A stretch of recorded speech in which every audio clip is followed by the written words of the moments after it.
Shalom à tous et à toutes. La question du jour, un sourd ou un muet peuvent-ils compter dans le minyan? La Gemara est dans Chagiga, page 12a. La Gemara dit que si quelqu'un, il entend bien qu'il ne peut pas parler, ou s'il parle bien qu'il ne peut pas entendre, il est considéré comme quelqu'un d'intelligent, entre guillemets, et donc il compte dans le minyan. Et c'est ainsi que va trancher le Shulchan Aruch. Donc si quelqu'un il a un des deux, c'est bon, il compte dans le minyan. Par contre, si lo alenu, il est sourd et il est muet, là, bien entendu, dans ce cas-là, il ne pourra pas compter dans le minyan. Alors d'abord, la première question, ce qui est étonnant, ce qu'on doit essayer de comprendre. Pourquoi? La personne, elle entend, mais elle ne peut pas parler. Donc, elle ne pourra pas répondre Amen. On est 9 avec lui, on est 10 juste avec lui. Comment on peut permettre de faire un Kaddish alors que concrètement, on n'aura pas 9 personnes qui vont répondre Amen? Je dis 9 personnes parce qu'il y a le Chazal, bien entendu, qu'on ne compte pas. Malgré tout, la Gemara dit dans Sanhedrin, page 39a, que tant qu'il y a un minyan, tant qu'il y a 10 juifs, 10 adultes, il y a la shrina, il y a la présence divine.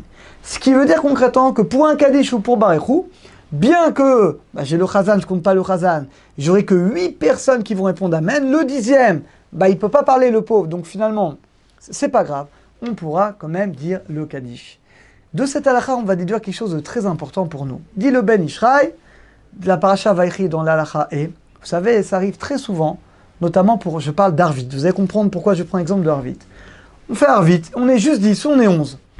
Et j'ai 2 personnes qui traînent dans la Hamida. Dit le Ben Ishraï, je peux démarrer tout de suite. J'ai pas besoin d'avoir 9 personnes qui répondent au Kaddish. Pourquoi? J'ai le minyan, seulement j'ai 1 ou 2 personnes qui sont encore dans la Hamida. J'ai pas besoin de les attendre. Étant donné qu'ils comptent quand même dans le minyan, ils ne pourront pas répondre Kaddish qui sont en train de terminer la Hamida.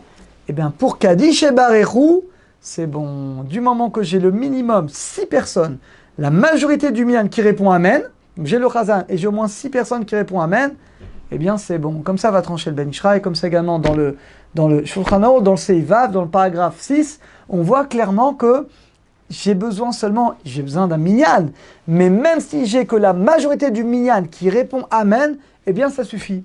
Là je parle, attention, du Kaddish et de Barechou. Alors j'entends votre question, pour la Chazara c'est pareil? Non, pour la Chazara c'est pas pareil. Pourquoi? Parce que Shulchan Aruch ramène, c'est dans le Siman, dans le chapitre 125, Shulchan Aruch ramène que, attention, au nom du Rosh, pour la Chazara, si j'ai pas 9 personnes qui répondent Amen, il y a le Chazan, on est pile 10, il y a le Chazan, il y a 9 personnes qui doivent répondre Amen. Karov adabar chez Kol Birkota Viu Levatala, dit le Shulchan Aruch, si j'ai pas 9 personnes qui répondent Amen, Karov, c'est proche. La chose est proche que c'est comme si toutes les brachot étaient des brachot récitées finalement en vain. Donc on voit que dans la Chazara, il y a une gravité particulière. Pourquoi? Parce que la Chazara, j'ai un problème de bracha, levatala, de bénédiction en vain. Alors que dans le Kaddish, dans Barechou, je n'ai pas de problème de bénédiction en vain. Alors évidemment, il faut un minyan aussi bien pour le Kaddish Barechou que pour la Chazara. Mais la différence, elle est très grande. Pour la Chazara, c'est indispensable qu'il y ait 9 personnes qui répondent Baruch Hu, Baruch Shemo et surtout qui répondent Amen. C'est indispensable. Alors que pour le Kaddish, c'est pas écrit que je suis obligé d'avoir 9 personnes qui répondent Amen. Il faut un minyan.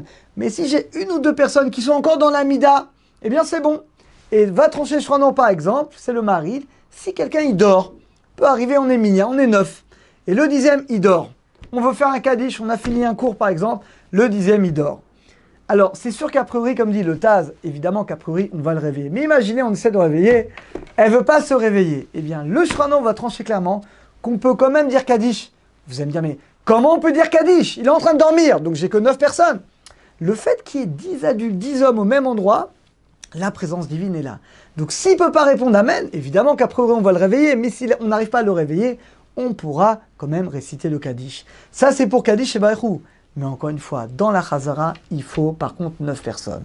Donc, conclusion.